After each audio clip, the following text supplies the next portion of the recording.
ស្វាគមន៍ពុកម៉ែបងប្អូនទាំងអស់គ្នាមកកាន់ប្រាសាទជាហៅមុននឹងខ្ញុំនាំពុកម៉ែបងប្អូនទាំងអស់គ្នាទៅទស្សនាទិដ្ឋភាពនៅក្នុងប្រាសាទមួយនេះជាដំបូងខ្ញុំសូមបង្ហាញពុកម៉ែបងប្អូនទាំងអស់គ្នាពីទិដ្ឋភាពនៃការធ្វើដំណើរទៅកាន់ប្រាសាទនេះជាមុនសិនដោយដែលអ៊ំពូមីងពុកម៉ែតាយាយទាំងអស់គ្នាឃើញនៅក្នុងវីដេអូនេះស្រាប់អញ្ចឹងនេះគឺជាទិដ្ឋភាពដែលយើងធ្វើដំណើរទៅកាន់ប្រាសាទជាហៅដែលស្ថិតនៅក្នុងទឹកដីស្រុករមាសហែកបងប្អូនទាំងអស់គ្នាចំពោះកន្លែងនេះគឺខ្ញុំស្រឡាញ់ទិដ្ឋភាពកន្លែងដើមឈើខ្ពស់និងខ្លាំងមែនទែនមើលទៅឃើញស្អាតខ្លាំងហើយយើងមើលទៅឃើញវាលហោលហែវនៅសងខាងផ្លូវហ្នឹងគឺជាចំការរបស់គេនឹងពុកម៉ែបងប្អូនជាពិសេសគឺចំការអំពៅនិងចំការកៅស៊ូនឹងឯង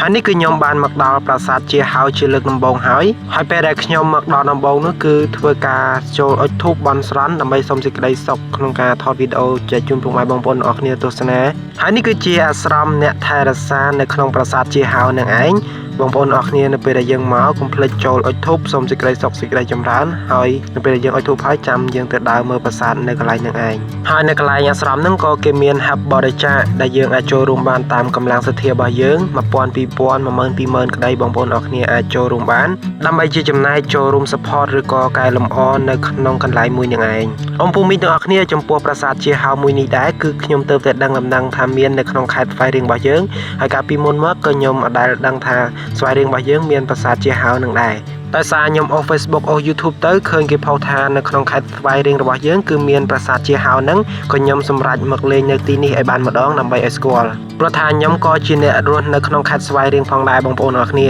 អូខេបន្ទាប់ពីខ្ញុំអុជធូបបន់ស្រន់រួចបន្តិចទៀតខ្ញុំនឹងនាំពុកម៉ែបងប្អូនតាយាយទាំងអស់គ្នាទៅទស្សនាទិដ្ឋភាពនៅក្នុងប្រាសាទជាហៅជាមួយខ្ញុំបន្តិចទៀតនេះហើយនេះគឺជាទិដ្ឋភាពនៅក្នុងអាស្រមឬក៏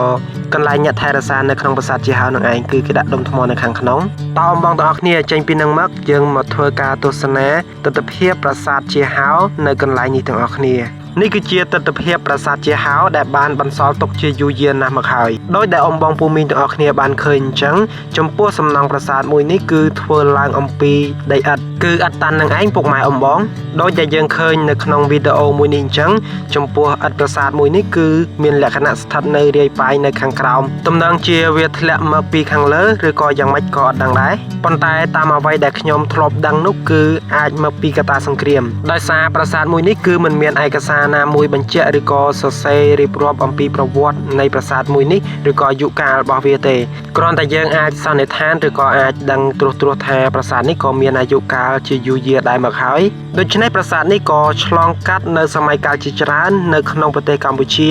ក៏ដូចជានៅក្នុងសម័យកាលសង្គ្រាមជាដើមអញ្ចឹងហើយយើងក៏អាចសន្មតថាវាខូចខាតមកពីកត្តាសង្គ្រាមដូចជាគេទម្លាក់គ្រាប់បែកត្រូវឬក៏គេបាញ់គ្នាបាញ់ផ្លោងផ្ទុះត្រូវជាដើមក៏យើងអាចថាបានព្រោះអីប្រាសាទមួយនេះគឺស្ថិតនៅជាប់ព្រំដែនកម្ពុជានិងវៀតណាមតែម្ដងហើយកាលពីសម័យដែលប្រទេសខ្មែរយើងនិងប្រទេសយួនធ្វើសង្គ្រាមជាមួយគ្នាក៏អាចមានផលប៉ះពាល់ទៅលើប្រាសាទមួយនេះផងដែរតែនេះគ្រាន់តែជាការវិភាគរបស់ខ្ញុំទេពុកម៉ែបងប្អូនអរគ្នាដោយសារអត់មានឯកសារណាបញ្ជាក់ច្បាស់អំពីប្រវត្តិនៃការកសាងប្រាសាទមួយនេះឡើយឬក៏ស្ថានភាពដែលវាធ្លាប់ជួបប្រទះកាលពីកន្លងមកហើយនេះគឺជាទិដ្ឋភាពដែលយើងមើលពីខាងក្រោយនៃប្រាសាទជាហៅមួយនេះចំពោះនៅខាងក្រោយនេះគឺមានលក្ខណៈខូចខាតជាច្រើនដំណាក់ដែលធ្លាក់មកខាងក្រោមនោះក៏គេបានប្រមូលវាដាក់ម្ដុំអញ្ចឹងទៅដើម្បីកុំឲ្យឃើញរាយប៉ាយច្រើនពេក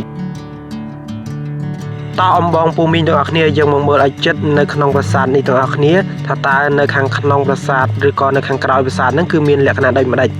តាមពិតទៅនៅខាងក្រោយប្រាសាទហ្នឹងមានលក្ខណៈបែកបាក់អស់ហើយនៅខាងក្នុងហ្នឹងក៏មិនមានអ្វីច្រើនដែរគឺដីទទេហ្នឹងប្រាសាទហ្នឹងគឺមានតែខាងមុខនោះទេគឺកន្លែងទង់ជាតិនោះដែលវាមានលក្ខណៈខ្ពស់នៅល្អហើយនៅខាងក្រោយនេះគឺយើងអាចមើលដឹងទេថាតើវាមានលក្ខណៈទ្វារឬក៏កន្លែងចូលអីកន្លែងណាឲ្យប្រកប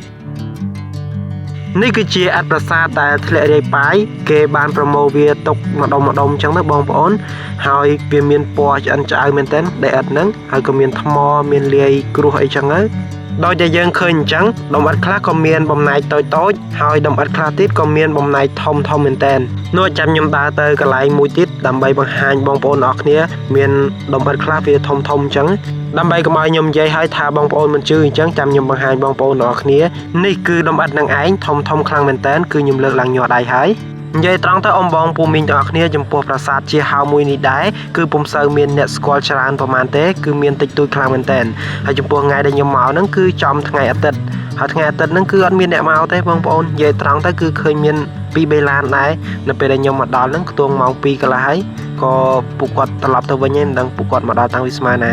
បងប្អូនណាខ្លះដែលមិនដែលស្គាល់ឬក៏មិនដែលបានមកទស្សនានៅប្រាសាទមួយនេះដែលស្ថិតនៅក្នុងទឹកដីខេត្តស្វាយរៀងរបស់យើងអញ្ចឹងខ្ញុំសូមរីខមមិនបងប្អូនអរគ្នាឲ្យមកលេងកន្លែងនេះឲ្យបានម្ដងដើម្បីឲ្យបានស្គាល់និងជួយផ្សព្វផ្សាយទៅកាន់បងប្អូនផ្សេងទៀតដែលពួកគាត់ពុំទាន់បានដឹងឬពុំទាន់បានស្គាល់ប្រាសាទមួយនេះដើម្បីឲ្យពួកគាត់បានមកទស្សនាផងដែរប្រាសាទជាហៅមួយនេះគឺមានទីតាំងស្ថិតនៅក្នុងទឹកដីស្រុករមាសហែកខេត្តស្វាយរៀងដែលមានព្រំប្រទល់ជាប់ទៅនឹងព្រំដែននៃប្រទេសវៀតណាមតែម្ដងចំពោះពុកម៉ែបងប្អូនទាំងអស់គ្នាដែលមានបំណងចង់មកទស្សនានៅក្នុងប្រាសាទមួយនេះខ្ញុំនឹងទម្លាក់ location នៅក្នុងវីដេអូមួយនេះជូននោះគឺជាដៃទន្លេដែលខណ្ឌចែកប្រទេសកម្ពុជានិងប្រទេសវៀតណាមកន្លែងដែលយើងកំពុងនៅនឹងគឺជាទឹកដីរបស់កម្ពុជាប៉ុន្តែបើយើងឆ្លងដៃទន្លេនឹងទៅគឺជាប្រទេសវៀតណាមហើយបងប្អូនបើយើងងាកមកមើលស្ថានភាពនៃទីតាំងរបស់ប្រាសាទជាហៅនេះគឺវាស្ថិតនៅលើទីទួលមួយដែលគេចាក់ដីធ្វើជាទួលហើយទួលនឹងក៏អត់ធំដែរបងប្អូនអរគ្នាគឺទូចខ្លាំងមែនតើតែទួលនឹងមានកម្ពស់ប្រមាណជាមិនដល់1ម៉ែត្រផងហើយវានៅជាប់ទៅនឹងដៃទន្លេនៃប្រទេសកម្ពុជាវៀតណាមនឹងឯងចាំបន្តិចអំបងពូមីងទាំងអស់គ្នាបន្តិចទៀតនេះខ្ញុំនឹងនាំអ្នកទាំងអស់គ្នាទៅមើលដៃទន្លេដែលខណ្ឌចែកប្រទេសកម្ពុជានិងប្រទេសវៀតណាមនឹងឯងហើយបើយើងងាកមកមើលដើមឈើមួយនេះគឺមានឃ្មុំមួយសម្បុកដែលកំពុងតែធ្វើសម្បុកនៅក្នុងដើមឈើនឹងឯងឃើញអត់បងប្អូនខ្មៅនោះដោយសារដើមឈើមួយហ្នឹងគឺវាមានបន្លោះឬក៏មានរួនហ្នឹងអាចឲ្យវាចូលធ្វើសម្បុកបានអញ្ចឹងក៏វាអាចចូលធ្វើសម្បុកនៅក្នុងហ្នឹងទៅហើយយើងងាកមកមើលនៅកន្លែងនេះគឺជាដៃទន្លេដែលខណ្ឌចែកប្រទេសកម្ពុជានិងប្រទេសវៀតណាមបើយើងនៅកន្លែងប្រាសាទជាហៅនេះគឺជាប់ទៅនឹងទន្លេនឹងតែម្ដងគឺជាទឹកដីរបស់ខ្មែរយើងបើយើងឆ្លងដៃទន្លេនេះទៅត្រើយមកខាងទៀតគឺជាទឹកដីរបស់ប្រទេសវៀតណាមហើយបងប្អូនដៃទន្លេមួយហ្នឹងក៏ខ្ញុំអត់ដែលដឹងថាវាមានប្រភពមកពីណាហើយហូរទៅណាខ្លះដែរប៉ុន្តែដឹងថាតាមមើលទៅគឺវាធំហើយក៏មានលក្ខណៈជ្រៅផងដែរហើយទេសភាពយើងមើលទៅត្រើយមកខាងទៀតនៃប្រទេសវៀតណាមនោះក៏មានលក្ខណៈស្អាតម្យ៉ាងដែរវាវាលហើយចំការដូចយើងដែរហ្នឹងនេះខ្ញុំនាំបងទាំងអស់គ្នាមកមើលសត្វចម្លែកនៅជិតប្រាសាទមួយនេះគឺជាសត្វនៅស្រុកខ្ញុំគេហៅសត្វមរើមព្រះអញ្ចឹងបងប្អូនហើយនៅស្រុកបងប្អូនខ្ញុំមិនដឹងគេហៅអីដែរនៅកន្លែងប្រាសាទមួយនេះគឺមានលក្ខណៈស្ងាត់ហើយសម្បូរទៅដោយដើមឈើមែនតើហើយក៏គេតុបតែងដាំផ្កាដាំអីលម្អអញ្ចឹងដែរមានបង់មានអីជាច្រើនដែលអាចឲ្យយើងមកអង្គុយលេងនៅទីនេះក៏មានអាកាសធាតុល្អផងដែរមានខ្យល់បរិសុទ្ធដែលអាចឲ្យយើងមកអង្គុយលេងដើម្បីសម្រាកលំហែកាយផងដែរបងប្អូនហើយនៅជាប់នឹងទីទួលប្រាសាទមួយនេះគឺជាស្រែចម្ការរបស់ពុកម៉ែបងប្អូនដែលរស់នៅជិតនឹងឯងវីដេអូមួយនេះក៏បានឈានដល់ទីបញ្ចប់ហើយសូមអរគុណពុកម៉ែបងប្អូនទាំងអស់គ្នាចំពោះការចំណាយពេលវេលាតាមដានទស្សនាវីដេអូរបស់ខ្ញុំបាទមួយនេះតាំងពីដើមរហូតដល់ចប់បើចូលចិត្តវីដេអូមួយនេះសូមកុំភ្លេចជួយចុច like Subscribe និង Follow ដើម្បីទទួលបានវីដេអូថ្មីៗពីខ្ញុំបាទយ៉ាងគូ KH ជាបន្តទៀតសូមអរគុណសូមជម្រាបលាជួបគ្នានៅវីដេអូបន្ទាប់ជូនពរពុកម៉ែបងប្អូនទាំងអស់គ្នាសុខភាពល្អបាយបាយ